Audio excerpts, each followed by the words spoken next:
ثلاث اسباب بيعجزوا ناس كتير وهي داخله مجال الجرافيك. اول سبب ان اسعار البرامج غاليه، تاني سبب امكانيات الجهاز ضعيفه ومش قادر يشتغل عليها، تالت سبب بيكون عايز يشتغل من الموبايل او التابلت علشان ما عندوش بي سي او لابتوب. وانا النهارده جبت لكم حل يضرب 3 عصافير بحجر واحد.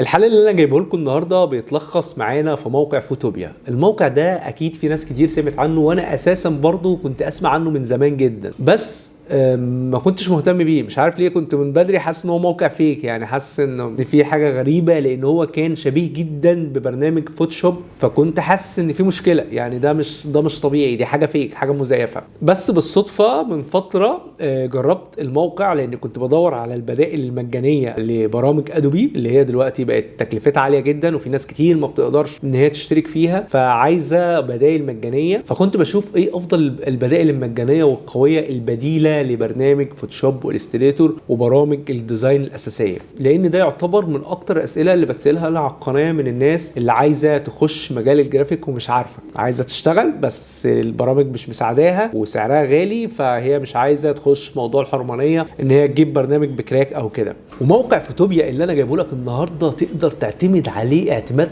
قوي جدا في الموضوع ده، لان هو بيوفر لك اغلب المزايا او الاحتياجات اللي انت بتكون عايز تحصل عليها لو انت ناوي تتعلم جرافيك. بل كمان ان هو مش بس بيعوض عن برنامج الفوتوشوب، لا ده هو كمان بيساعدك ان انت تقدر تفتح فايلات لبرامج تانية وتستخدمها بكل سهولة. انا فعلا كنت مستغرب جدا لما اشوف كمية المميزات اللي بيوفرها الموقع ده بشكل مجاني. وخلينا نبدأ بأول ميزة بيقدمها معانا موقع فوتوبيا، ان اولا ان الموقع مجاني. دي طبعا اهم ميزة لاي حد بادئ وعايز يخش المجال، ان يكون التطبيقات اللي هو يشتغل عليها تكون مجانية، وده بيكون مقابل ان الموقع بيعرض اعلانات بجانب الانترفيس بتاعة البرنامج وانت قاعد شغال. مش بتشغل كتير ومش شايف ان هي مؤثرة خالص، وتقدر برضو تتغلب عليها لو انت عايز، يعني تقدر تكبر الواجهه شويه وتشيل الجزء اللي فيه الاعلانات ده لو مضايقاك قوي كده. بس عامه ده ما يعتبرش عيب خالص، وده يعتبر اتجاه حلو جدا واخده الموقع عشان يقدر يعوض فكره ان البرنامج بالقوه دي ومش مدفوع. فدي اول ميزه تعتبر بتحصل عليها من الموقع. طبعا انت لو قارنته بتكلفه برنامج الفوتوشوب الشهريه هتلاقي نفسك ان انت وفرت كتير جدا وما خسرتش اي حاجه. تاني ميزه معانا وميزه قويه جدا، ان الموقع ما بيعتمدش على قوه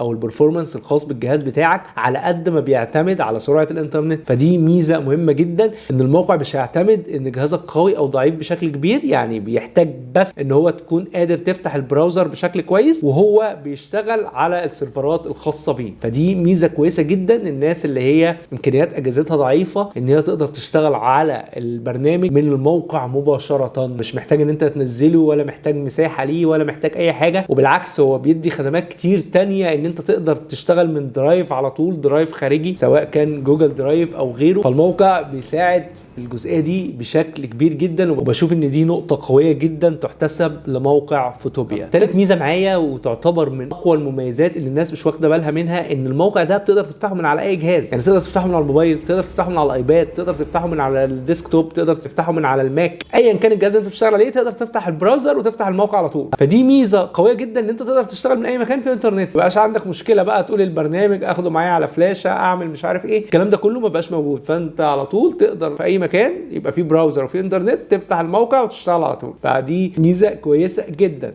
وبتقدر طبعا لو انت في فايلات ليك او حاجه زي كده تحطها على الدرايف، فانت كده خلاص الموضوع بالنسبه لك متكامل، يعني مش محتاج تمشي بحاجه، انت في اي مكان هتقعد فيه في انترنت هتقدر تجيب الفايلات بتاعتك من على مثلا جوجل درايف وتفتحها على الموقع على طول، وهو سلس وسهل جدا في الاستخدام. ودي كلها تعتبر نقاط قوه بتنافس اساسا برامج ادوبي، يعني دي مش موجوده اساسا بالشكل ده. وفكره طبعا ان الموقع بيشتغل من على اي براوزر، فده بيساعدك بشكل كبير على الانتاجيه، انت تقدر تنتج بشكل اكبر، لانه انت بتتحرك او انت في اي مكان تقدر تفتح الموبايل او تقدر تفتح التابلت بتاعك او الايباد وتقدر تشتغل، مش شرط تكون قاعد على البي سي او شايل اللابتوب بتاعك معاك. والميزه الرابعه معانا ان الموقع الواجهه بتاعته سهله وبسيطه جدا، وهي نسخه طبق الاصل من الواجهه الخاصه ببرنامج فوتوشوب. وده طبعا بالنسبه لي يعتبر من اقوى المميزات، لان انا مش محتاج اتعلم برنامج جديد، او حتى لو انا مبتدئ واتعلمت من موقع فوتوبيا، وبعد كده بقى عندي اوبشن وبقى عندي دخل ان انا اشترك في برامج ادوبي، فمش هيبقى عندي مشكله، ما انا كده كده اتعلمتها على الموقع. فدي ميزه مهمه جدا للناس اللي داخله مجال الجرافيك، ان انت كده مش هتخسر، انت كده كده يعتبر اتعلمت اللي انت محتاجه فعلا، مش هتخسر وقت التعلم، لان وقت التعلم ده مهم. ممكن حد يتعلم برنامج بسيط او بديل وده بيعمل مشكله في سوق العمل، ولما يجي يروح شركه او يشتغل في مكان معين يلاقي ان هم لا شغالين بالبرامج المعروفه في السوق، فمش شغالين بالبرامج العاديه او اللي هي الغير مدفوعه اللي انت شغال بيها. لكن الموقع ده بيوفر لك بقى الاثنين، ان هو غير مدفوع وشبيه بالبرنامج المدفوع. فدي ميزه لو انت داخل المجال هتبقى فعلا كسبتها وبعدت عن فكره الحرمانيه ان انت خايف تشتغل بكراك او الكلام ده. وكمان ده يوفر لك حاجه مهمه جدا في البدايه، فكره الشروحات الكتير، ان انت تقدر تطبق ورا اي حد شغال على برنامج فوتوشوب. هتلاقي لو في اختلاف هيبقى بسيط جدا، انت هتقدر تشوفه وتعرفه بعينك، مش محتاج حد يدلك عليه. وطبعا برامج ادوبي الفيديوهات بتاعتها مغرقه اليوتيوب. وخامس ميزه معانا ان الموقع بيقدر يفتح اكتر من اكستنشن، وبيقدر يسيف او يكسبورت برضو باكتر من اكستنشن، فدي ميزه برضو قويه جدا وما بيعملش عليها اي قيود. والمفاجاه برضو والحاجه الحلوه قوي ان انت بتقدر عن طريق موقع فوتوبيا ان انت تتعامل مع التمبلت الجاهزه بتاعت فريبك، فدي ميزه برضو مش هتلاقيها في اي برنامج تاني بيقدم لك نفس الموضوع بشكل مجاني، ان انت بتتعامل كانك فعلا شغال على فوتوشوب، مفيش عندك اي مشكله انك تفتح اي تمبلت. وكمان حاجه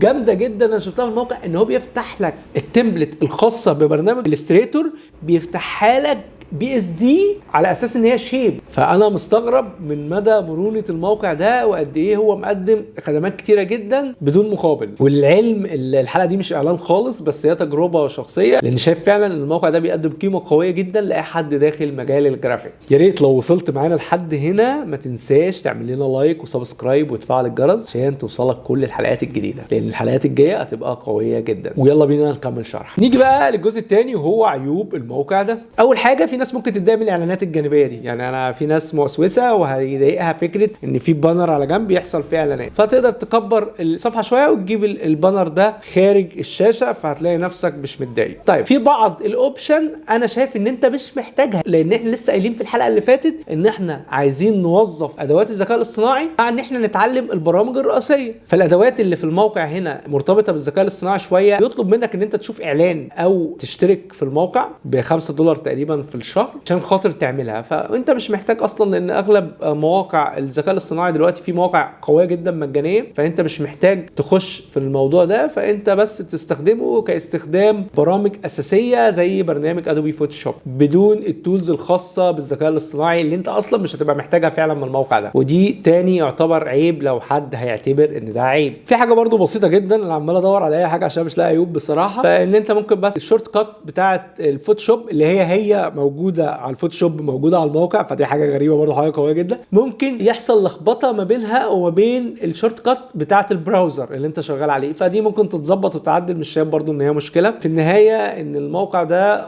قيمه حقيقيه لاي حد عايز يخش مجال الجرافيك، وحل مثالي لمجموعه من المشاكل اللي بتواجه الناس وهي داخله المجال. ونقطه بس وحيده عشان نسيتها، خلي بالكم ان الموقع كمان بيدعم ان انت تقدر تضيف فونت، سواء كانت من على الدرايف بتاعك او من اي مكان او اي جهاز انت فاتحه، تقدر تضيف الفونتس اللي انت عايزها على البرنامج وتشتغل بيه مباشره. فيعني دي برضو انا شايفها ميزه قويه جدا جدا جدا. طيب انا كده خلصت، يا ريت الناس بعد كده ما يبقاش عندها حجه، ويا ريت لو الحلقه عجبتك لحد هنا انت عارف انت هتعمل ايه، انا مش هقول لك بقى المره دي، انت عارف انت هتتصرف معايا ازاي. معلش بقى الفتره الجايه هحاول اعمل لكم الحلقات بشكل سريع كده، هننزل بالكواليتي شويه عشان خاطر ان انا اقدر انتج لكم حلقات اكتر. فشكرا ليكم وبتمنى لكم التوفيق، واشوفكم الحلقه الجايه ان شاء الله.